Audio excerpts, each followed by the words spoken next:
Hello, and welcome to another episode of If You Can Dream It, the podcast series where we not only talk about the latest theme park news, rides, and attractions, but we also create them. My name is Joe, and I'll be your host of this podcast experience. And welcome to another episode that I still have no clue how to do introductions for because I'm a terrible host for this. Alrighty, so we're going to be mainly talking about a lot of D23 news that came out last week, as well as some breaking news that came out this morning. But before we do that, I have a couple of guests that I'd like to introduce. So we do have a couple returning guests from past podcast episodes. So we have Josh returning to us. So thank you again for joining us, Josh. Absolutely. I'm excited. I'm back at my desk. Last time I was a day removed from a nasty COVID spell. I was recording in my car in a parking lot. So this is way better. I'm feeling awesome. And then we also have the lovely and wonderful Tammy returning as well. How are you doing today, Tammy? I'm good. I don't have that best of a voice, but I'm good. I'm excited. Oh, no. I had so much fun last time, and I feel like I can comment more on this stuff. It's going to be great. All right, so we're going to jump into some general track talk.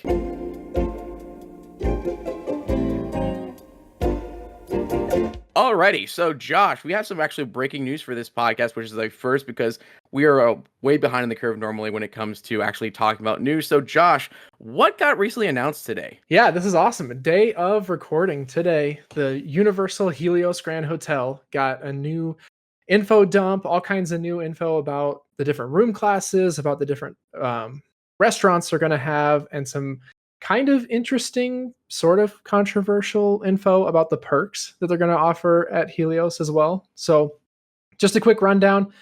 The official name is the Universal Helios Grand Hotel, a Lowe's hotel. We know Lowe's makes, I think, all of the hotels for Universal. Might be slightly wrong there. Is it right? Am I right? I think you're right on that one, yeah. Of all people, I should be the one that knows that, but that's okay. But their billing is, it's step into a sunlit sanctuary where light, life, and laughter abound, rising above the waters of Celestial Park at Universal Epic Universe. Universal Helios Grand Hotel is a majestic escape where relaxation comes naturally. Beautiful details of celestial patterns and constellations adorn the hotel with a casual, elegant, Mediterranean-inspired feel throughout. So, yeah, I think the Mediterranean meets celestial meets everything is kind of a circle, but in a classy way, is kind of the overall theme of the Helios Hotel. Stats-wise, on the Helios Hotel, it is kind of small. There's only 500 rooms there, but they will be split up between standard rooms, club levels, and then a couple different tiers of suites, including a How to Train Your Dragon themed suite, which looks amazing. I got my eyes set on the How to Train Your Dragon suite for sure. Can I just book that suite? I'm a kid at heart. There we go. I want to be a Viking. 100%. Yeah, it looks amazing, especially my daughter's 4 months right now. So I'm excited a couple years from now. Oh, yeah, that's going to be great for her. Because, pricing's going to be insane for a little bit here. But a couple years down the line, get the How to Train Your Dragon room for dad's sake, and then she can come along with me. It's going to be great. And I think the jaw-dropping kind of stunner thing of this whole hotel is the Bar Helios up on top. So that'll be up. Yeah, it looks like in the dome on the top middle of the Helios Hotel. So tapas, drinks, cocktails, all that kind of stuff up there in that main dome. Obviously going to be beautiful, beautiful views of all of Epic Universe from up there. And I don't know how they're going to keep people out of there. It's going to have to be a hotel guest only bar, right? Because otherwise all of us are going to be running up there trying to get a view, right? Yeah, because more or less, I don't think they do that at the Aventura, because the Aventura has that rooftop bar as well. So I'm assuming they might cap it at a certain time, saying, hey, from anytime that the fireworks or any water shows are supposed to happen, they kind of just probably block it out for you have to be on hotel property or staying, or you have to provide proof that you are. Which makes sense. I kind of hope that they do kind of a Oga's Cantina thing here a little bit, and maybe if you are, you do have an Epic ticket that day, maybe you can get an hour reservation at Bar Helios and go up there and check it out. But remains to be seen. Who knows? Yeah. But I am glad you brought up Aventura too, because that rooftop bar is really cool. But you can actually see the Helios Hotel from up there if you kind of sneak around back. You kind of get behind one of the I don't know what they are, a little staff room or something, but you can kind of get against the glass there and you can see out in the distance the Helios Hotel, and it's really cool to see. Got me all excited. The closest I've seen to that actual Aventura bar is the elevator. Yeah, if you do get a chance, definitely sneak up there. I'll send you the videos I took from up there for sure. But I told people, like, when I came back home and talking about like my experience down there when Universal invited some of us down there to check it all out, which was great. But I said it was kind of like going to a concert, right? And you go to the concert and whoever you're there to see comes out on stage and you're like, holy crap, that person's real. Like, this is like actually, they exist. I've seen them in videos or seen whatever. Like, this is the real deal. And I kind of had that same moment, like looking out off that rooftop, seeing Helios, seeing the Stardust Racer like track out there. And I was like, man, like all the Epic Universe news I'm keeping up to, it's real. It exists. It's actually there. Oh, yeah. It was a cool moment. So, I mean, even just driving by the Luna, the Stella Nova and the Luna, I think it's Luna Hotel. Yeah. And those hotels look great too. I always get their names mixed up. It's Stella Nova and Terra Luna. But Stella Nova, Terra Luna. Okay. There we go. There's Luna somewhere. I know it's Stella Nova. Yeah. Even right there, just seeing the gateway through there is gorgeous. And that's just on the roadway. I can't wait to see this up in person. Yeah. But into the perks. So they made a new class of hotel for Helios that they brought up the other premier hotels too. So Portofino, Royal Pacific, and Hard Rock all got brought into this tier. And then Sapphire Falls also got brought up into this tier. And it's kind of strange because the old premier hotels, like the three I mentioned in the middle there, they have the unlimited express pass with them. Just if you're a hotel guest, you get unlimited Universal Express Pass using all the parks, which is awesome. Except for now with this new tier, those three still do have it, but the other two don't. So Sapphire Falls won't have it. Helios Hotel will not have included the unlimited express pass, which feels very strange to me. That is strange, yeah. So I don't know what the deal is. I don't know if it's like a contract deal with Lowe's or what, that they had some kind of deal with Universal to say, hey, if we're going to build these three really nice hotels, you got to give us perks for our guests, but they didn't need that for Helios, or what the deal is. But I'm very curious to see how that's going to work. So that gets me thinking, are we going to see Express at all during this initial opening of Epic, or will Express kind of not be a thing for a bit? Yeah, and it's almost required, right? Universal or unlimited express pass, like especially for the people around me and the people I work with, like they're traveling such a far distance to get to Orlando anyway, that nobody wants to get down there and then, maybe get to all the rides they want, or maybe watch 18 express pass people board before you. Like they want that express pass. Like they want to be able to get on the rides and do the stuff. So I honestly, my theory brain goes to that this is going to be a kind of backhanded plus for Helios, because I just don't see a universe or an Epic universe where Helios guests don't get some kind of ticketing perks, right? Like right now they have that limit where you have to buy so many regular tickets and then you get one day at Epic. If you're staying at Helios, in my opinion, you should get better ticketing rights, right? You should be able to get 2 or 3 days and not be locked into that one day only like you would be at the other resorts, because what are you going to do at Helios? Like for your other 3 or 4 days, you're just staring out the window, looking at everybody having fun, waiting for your one day you get to walk downstairs and go to Epic. I kind of wonder if they're holding off on the Express Pass because they're going to get more access to Epic. And then the people that are at the other premier resorts, they have their one day. They can come in and burn their Express Pass and ride everything during that one day. But if you're at Helios, you can kind of take your time and do things a little slower. But again, that's just my theory until we find out more. Yeah, that is going to be interesting, because hopefully you would hope that they would get a little bit more time in Epic. If you're staying at a hotel that is directly connected to Epic, then saying, hey, here you go, we're going to be that sad Squidward meme. Yeah, I really hope so. It seems like such a weird miss if they don't, but I'm excited for this. I'm excited to see what that looks like. I'm excited to see how especially the 360 views they have of Epic. That's going to be insane. Just look at that at night. Yeah, it is going to be ridiculous. And especially with it being only 500 rooms, I'm very, very curious to see pricing when it comes out. I'm going to look at the price tag and it's going to say, I can't afford it. Right. It is definitely if you have to ask, you can't afford it hotel, in my opinion, but we will see. I think especially if they do give exclusive ticketing rights to Helios guests, it will not matter what they charge. That place will sell out for years. Yeah, that thing is going to be booked solid. Yeah.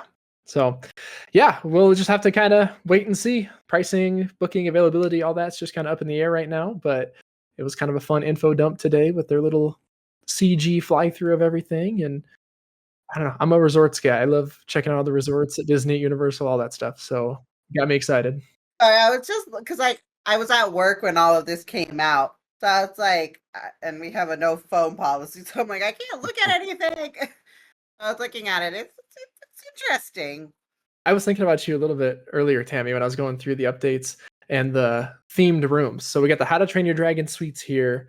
We have the Jurassic World themed suites at Royal Pacific, the Minion suites at Los Portofino, and then the there's like a live concert theme room that's at Hard Rock Hotel.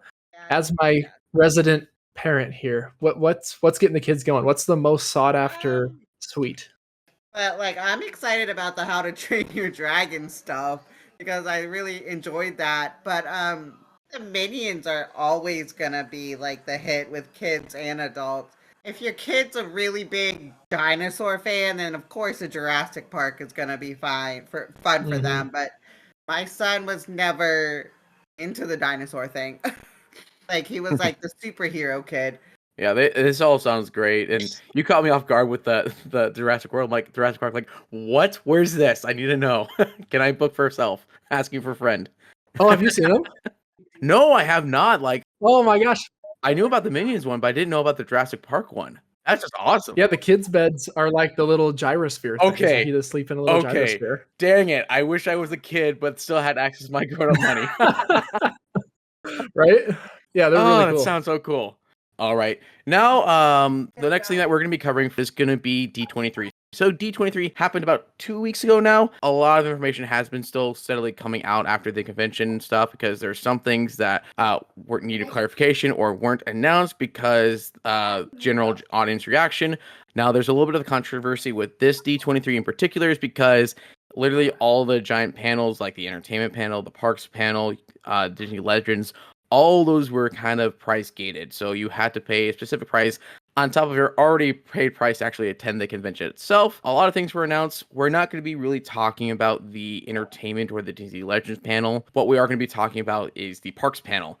And now there's a little controversy with the parks panel as well, because initially it was said that they weren't going to live stream it. Then it came out that cast members or any workers for the Disney company would be getting a live stream key for it. And then they finally announced that, yes, a general live stream would be happening, but in Fortnite of all places. Full disclosure, I am a Walt Disney World cast member, so I did actually get to see the non-Fortnite version of this presentation.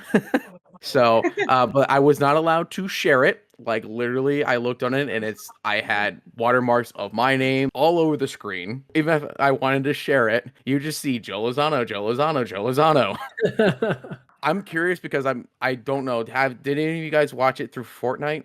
I wish I did just so I could say I did, but no. Well, the reason I asked because this was a chunky presentation and everything. Like the thing was 2.5 hours long. Now that might seem, oh cool, they announced a lot of things. That is not the case. It was a musical extravaganza. Josh D'Amaro wanted a musical, and damn it, he got a musical.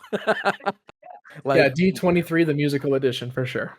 Legitimately, like, I think it was like 3-1. So, like, for every single announcement, there were 3 musical numbers that either preceded it, happened during it, or happened after it.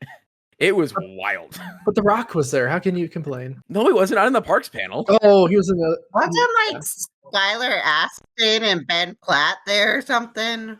Yes, they did an Oscar style opening and an Oscar style closing, and neither of them were very good. I'm like, I didn't get a chance to watch it or anything, but I saw like little like clips, and I'm like, this is insane. Yeah, it was rough. Anyway, so we're gonna jump into some of the smaller announcements of the night. So starting over in the international parks, we're actually gonna start over in Hong Kong Disneyland. So they announced that Hong Kong's Avengers Campus would be getting a new Spider-Man attraction, and it looks like it'll be utilizing the Tower of Terror ride system. And from what people I've talked to, they think that it's basically going to be that Tower of Terror ride vehicle, but there will be screens on top of it as well, so you can see action above you. I'm not sure if there's going to be any screens below you, because in the actual concept they had for the concept art for this attraction, they had Spider-Man facing Doc Ock, but it would look like they were pulling the ride vehicle that the guests are in. So that's happening over at Hong Kong. Shanghai is getting a Spider-Man coaster. Good on that. Jumping over to Paris. Paris had a bit more of an update. We're going to start over in Disneyland Paris for right now. They're getting a brand new nighttime show. This will be replacing both Disney's Electrical Sky Parade and Luminous, and they'll be starting next year in January. I feel like Paris got such a like womp womp of an announcement compared to everywhere else is getting rides and new lands and all kinds of stuff, and then it's like, and Paris gets a show. Oh, no. Paris is getting a massive facelift, because the park that needs it the most is getting a facelift, but it's not a very good facelift. So that's a perfect segue into Walt Disney Studio Park, or as it will now be known as Disney Adventure World.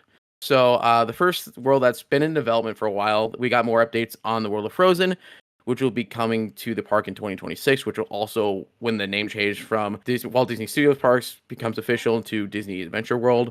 Now, World of Frozen will be an exact carbon copy of the world built over in Hong Kong. So they will have another version of Frozen Ever After, not with the projection faces that we have here in Walt Disney World. Thank the Lord. Not sure if they're going to have the Wandering Oakens coaster. I think they might, but I also think they won't.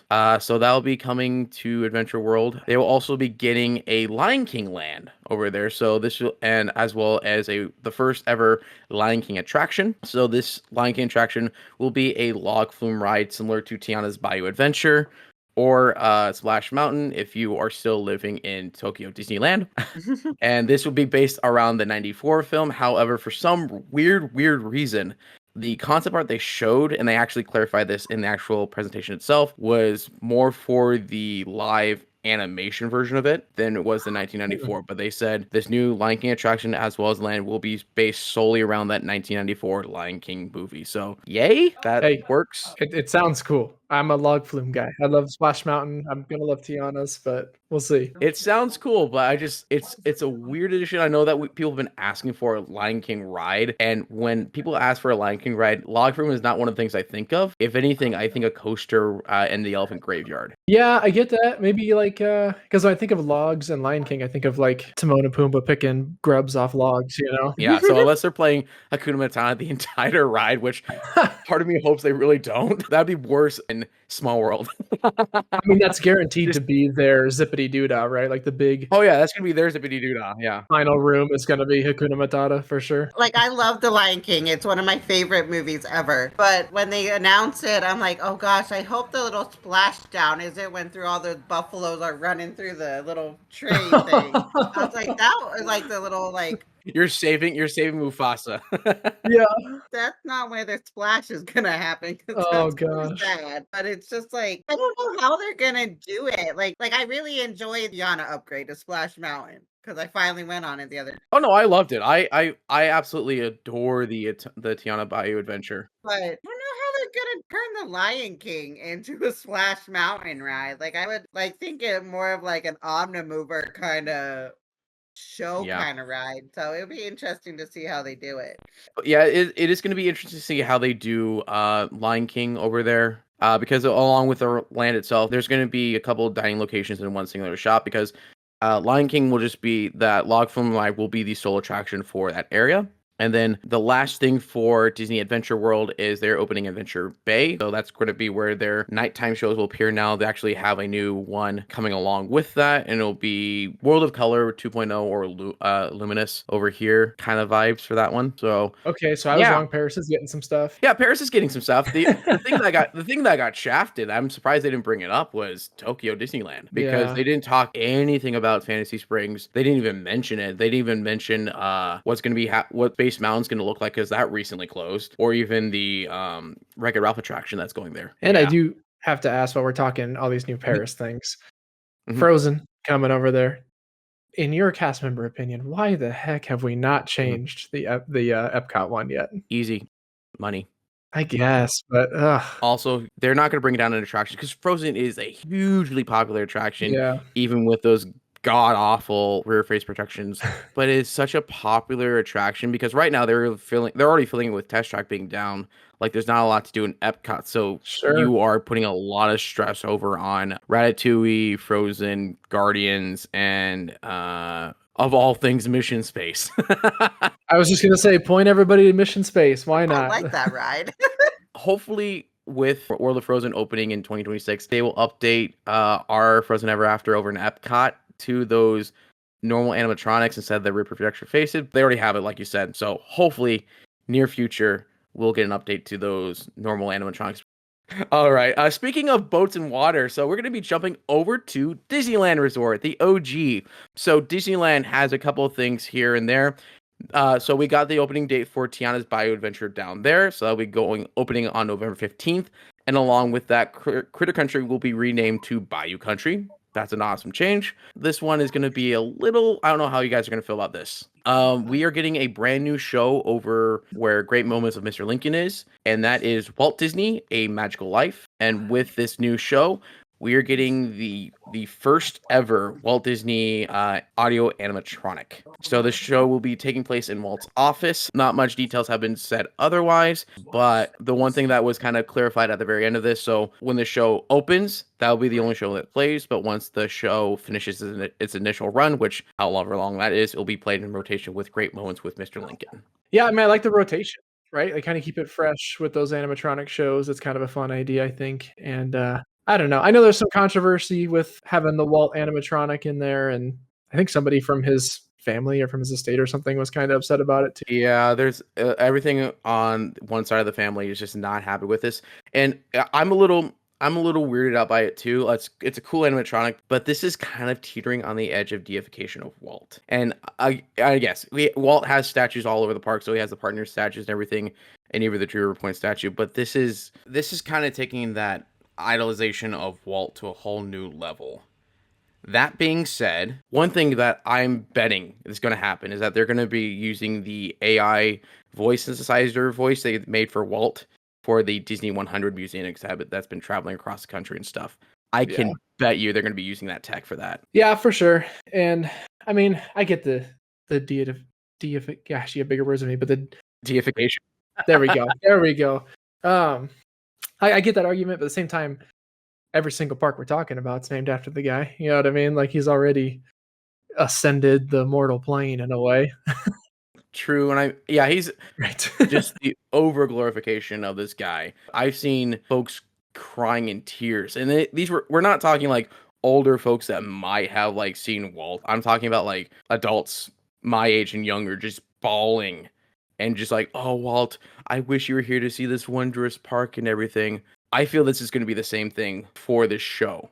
So yeah, I get that. It's cool. It's cool tech. It's just that is a little bit uncanniness right there. So, this is going to be a weird one. We're going to be jumping across the promenade over to Disney California Adventure where they got the real stuff going on. So, first thing announced, which we thought we'd be getting it here in Epcot, they're getting a Coco boat ride attraction. So, this will basically take place in the land of the dead. They said that will be breaking ground in 2026. And I have a feeling that this will be taking over a certain spot from a Little Mermaid. I believe they're going to be taking out that Little Mermaid attraction they have over there and creating this boat ride.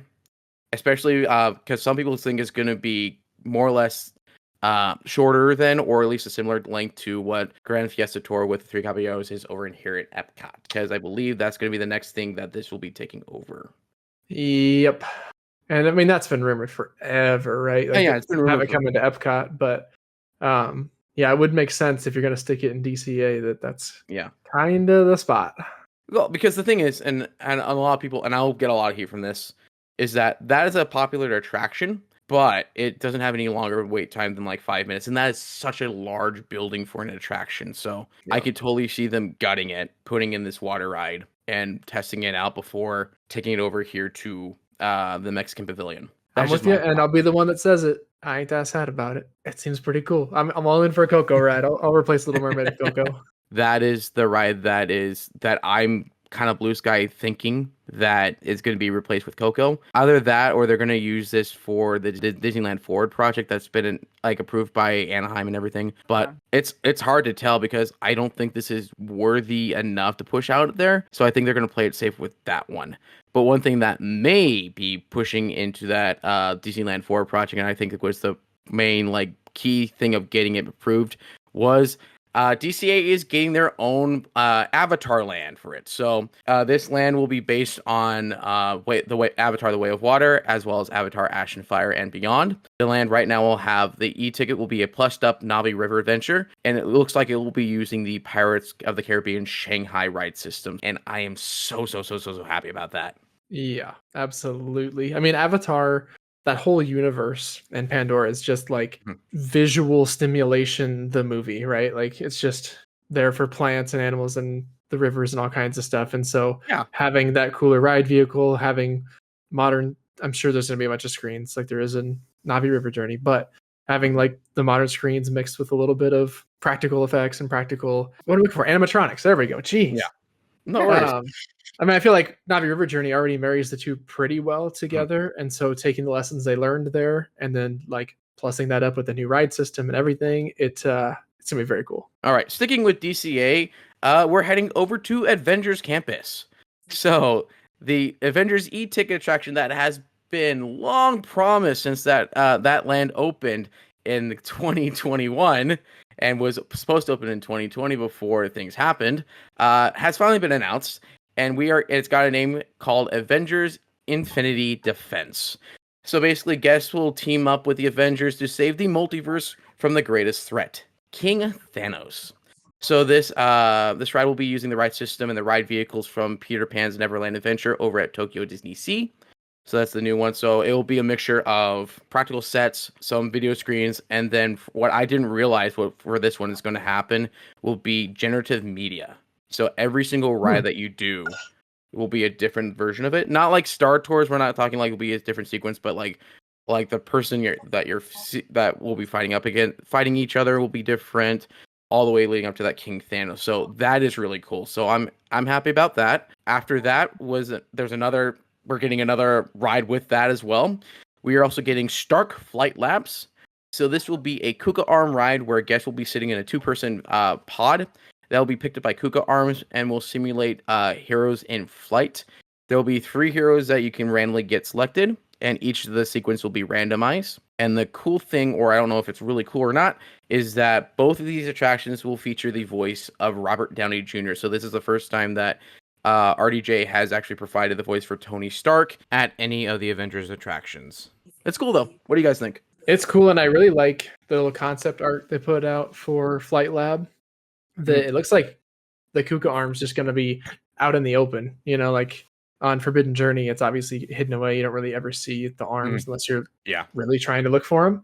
But I think with it being in a lab, especially Tony Stark's lab, having the big arms moving around, waving people around is going to be a really cool, just kind of fun area. So I like that they're just out in the open like that. Yeah, and the fact that the seats are moved to, and you're going to be picked up by them, and not you're just like you're already attached. You're actually going to be physically picked up by these. Yeah. Pretty cool. So yeah, that's basically what Disney California Adventure have. And then we're going to jump across the way over to Walt Disney World Resort. And it's time to say goodbye to a couple of attractions over in Animal Kingdom. The first attraction that we're bidding fond farewells to, or good riddances to in my case, is It's Tough to Be a Bug. We'll be closing to make way for Zootopia Better Zoogetter. And then another fond farewell to Dinoland USA, because Dinoland USA is going the way of, the dino. Dinoland will be themed to Tropical Americas and will be closed in phases, with the full transformation being completed in 2027. Thank you for laughing at that terrible joke. So Dinoland will be getting 3 different attractions. So Dinosaur will make way for a new Indiana Jones adventure, which will be set in a Mayan temple, and that is believed to be cursed by a mythical creature. We are getting an Encanto Casita attraction. This is rumored right now to be using the Mystic Manor or ride system and ride vehicles. Heck, yes. I called that, and the story will be set on the day of Antonio's receiving his gift to talk to animals. And then finally, a lovely carousel will be replacing Triceratops Spin. So like I mentioned before, all this will begin this fall. And it'll be in phases. So basically, the first on the chopping block for that area will be Dinorama, Chester, and Hester's. And I'm pretty sure Boneyard will be up there as well. Dinosaur will remain open the longest until fall of next year. I mean, lovingly, it can't start soon enough. I'm all for this. Like, all these sound great. Indiana Jones, I'm a little bit, raising an eyebrow at. I know they've had a couple new-ish movies, but I do kind of wish we'd do something different than what's on the West Coast with that ride system. But hey. So I think it's not going to be the California ride system. Oh, yeah? Yeah, because that thing is highly unreliable because it deals with hydraulics, where if you go over to Tokyo also has a version of Indiana Jones that deals with electrics, and it's a lot more reliable and a lot smoother. So I believe that we will be getting the Tokyo ride system and the Tokyo improvements for their Indiana Jones, but we're still getting a brand new story, so it has nothing to do with or Forbidden Eye.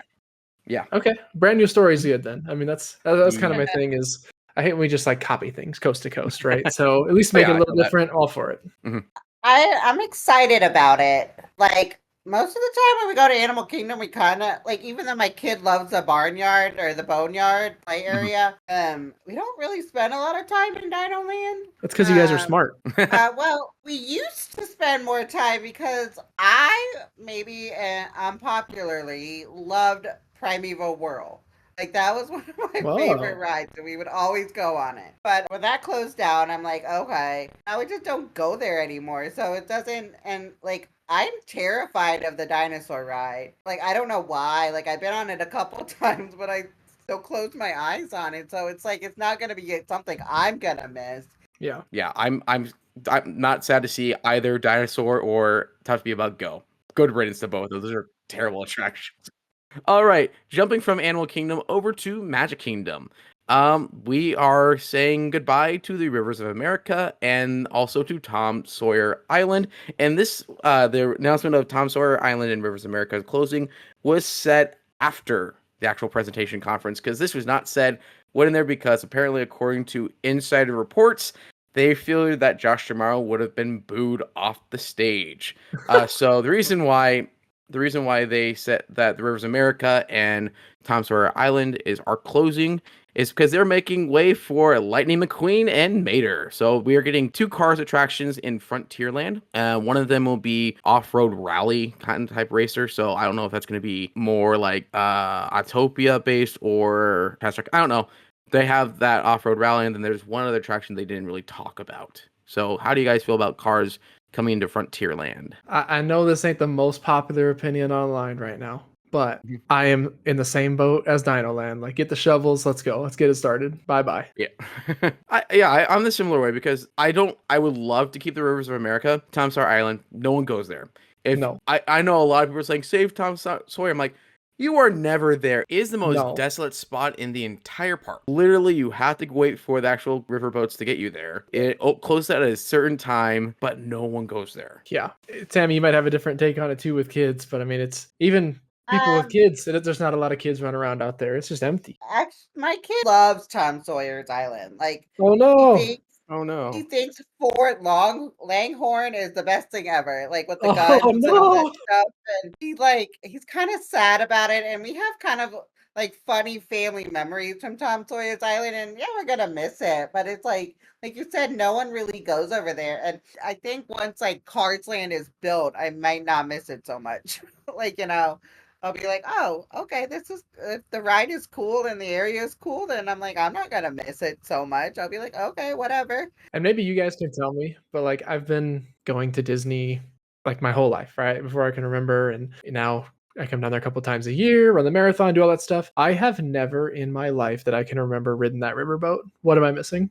More or less what you're missing for the Rivers of America itself. There are a couple of scenes here and there along the riverbank, so with both nature as well as just like static figures and stuff. It's really like cheesy. You'll have it. Yeah, it's just a little quick tour around the nature of the frontiers. It's not allowed to see. Not allowed to see. Yeah. That's very scenic. I mean, I do hope to do it once before it goes, but I ain't sweating. Like I said, get the shovels. I'm ready. Alrighty. And then along with that closure for Tom Sawyer Island, Villain's Land has been confirmed.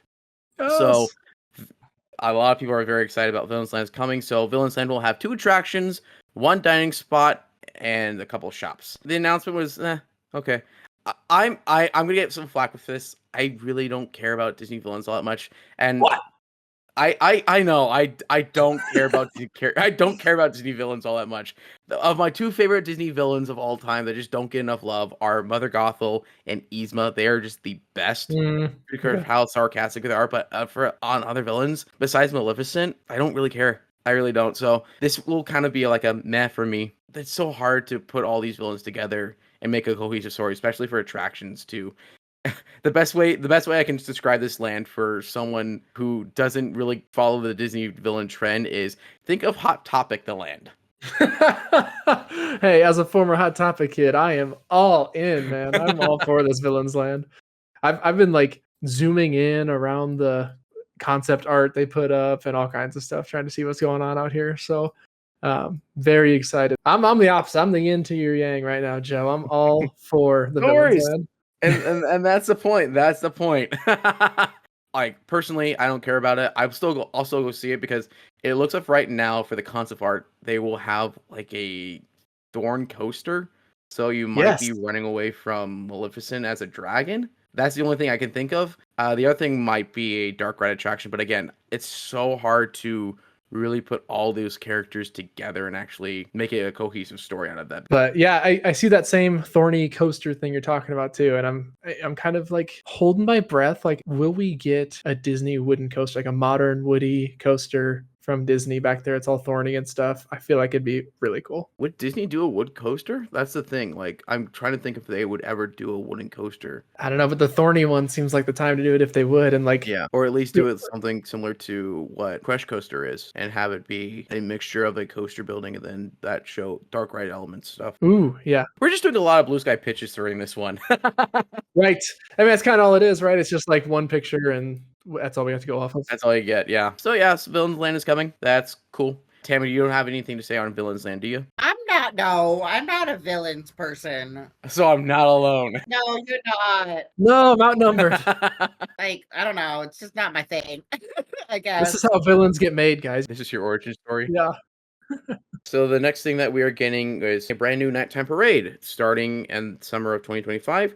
So we'll be getting Disney Starlights. So this will include franchises like Peter Pan, Encanto, and something else. And then the last land that we're going to be talking about is going to be Hollywood Studios. That's because we are getting a Monsters Inc. land and a Monsters Inc. door coaster, which I 100% called. And construction for that starts this year. When I saw that, I was like, Joe said the same thing on that podcast we did a couple months ago. Joe predicted it. Yeah, I feel like Joe worked on this. I don't know. You were insider knowledge. Yeah, insider knowledge. Apparently that dates back 20 years ago. The one thing that people are getting a little concerned about with this Monsters Inc. land is that right now, there are 2 different pieces of concept art showing where this thing could possibly go. The first piece of concept art is going to be Animation Courtyard, while the second piece of concept art was over in Muppets Courtyard. Now, I don't believe Muppets is going anywhere anytime soon, because the reason is little behind the magic for you. So right behind Muppets Land is parking lots for cast members. There's also the main cast service building for cast members, so that includes costuming, HR, some computer labs, their entire cafeteria. So the reason why they wouldn't knock down Muppets is because they would also have to tear down that brand new cast services area. So just that would hurt workflow and getting cast members in and out of that park. Whereas behind Animation Courtyard, you just have office buildings that either are used or just isolated because nothing takes place in there, and then a couple of like parking spots for like cargos and everything. So it makes a lot more sense to put it back there in Animation Courtyard versus Muppets Courtyard. But then people are also saying, well, if you put it in Animation Courtyard, they just announced the Little Mermaid show is coming back. What are you going to do about that? Thing is, you can build a brand new entrance for that Little Mermaid attraction, or if you're smart, just slowly introduce the land, starting with Little Mermaid into that area. That makes it perfect more synergy and just theme the Little Mermaid show into like, oh, the Monster Inc. players are putting on the Little Mermaid. Here's that show. Sure. It makes So- sense. I mean, as a lifelong Star Wars nerd, I love Blanche Bay, but as long as we get some of that stuff, like the meet and greets and stuff, as long as that moves to Galaxy's Edge. And you don't really need those meet and greets either, because the only two that are specialty there are Darth Vader and Darth Maul. You can easily, I could say, you can easily move that over to where they used to do the old Jedi Training Academy show in front of Star Tours. Yep. And just have a meet and greet up there. And because you still see Chewbacca in Galaxy's Edge, he walks around, or he's standing on one of the platforms. The only other character that you might not see would be BB-8, or at least get to meet and greet would be BB-8. But again, you see BB-8 on the rides and stuff. And sometimes, if we were lucky, and we were for California, you might actually get to see him in the park. Yeah, I mean, if they pop BB-8 out in the parks, that's great. And then, yeah, I mean, they can't really put Vader in Batuu, I guess. I didn't think about that. But yeah, they got the spot for him. So much as I love seeing the art and the props, it can go. Again, because that's just dead space. It's dead space. It's right where people need to go. And that more or less is my thoughts on where Monsters Inc. land is. But I'm so stoked for that door coaster. I can't wait. I called it. Yeah, you were on the money. I don't know how you did it, but... Alrighty. And with that, that is going to bring us to the end of If You Could Dream It. This has been a very lovely chat, both about the Helios Grand Hotel as well as D23. And Josh and Tammy, I do want to thank you for your time and going through this with me. Oh, it's been super fun. I love going over all this stuff. So thanks for having us, Joe. Thank you once again, friends, for your lovely voices as well as your input. This has been If You Can Dream It. This podcast has been produced by me, Joe Lozano. And until next time, we'll see you in the queue. Take care now. Please stand clear of the doors.